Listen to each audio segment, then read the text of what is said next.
c'est une seule et même chose. Alors que c'est exactement l'inverse. L'antisémitisme s'adresse à des personnes particulièrement remarquables, qui jouent un rôle important, qui ont un certain pouvoir. L'antisionisme s'adresse à un groupe, une population, un territoire, des problèmes de frontières, des problèmes de transgression, de frontières, etc., comme on l'a vu pour le 7 octobre. Donc, c'est deux démarches complètement opposées. L'une concerne une population où il y a des individus remarquables, l'autre concerne une sorte de bloc, de panurge, de gens qui vont ensemble, qui veulent être ensemble, qui veulent occuper un seul et même territoire. On ne voit pas le rapport entre les deux, et évidemment, ça n'est pas la même chose. Alors qu'on ne dise pas que c'est la même chose. C'est extrêmement différent.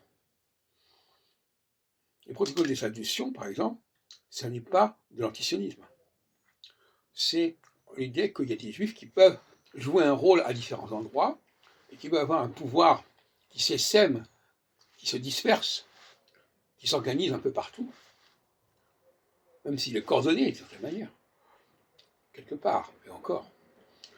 Et ça n'a rien à voir avec l'antisionisme, qui lui concerne la volonté de constituer un État qui va s'imposer quelque part. Alors, finalement, Herzl, avec son État juif, il est dans cette démarche sioniste. Donc, il appelle ça d'ailleurs la solution moderne de la question juive. Die Lösung der modernen Judenfrage.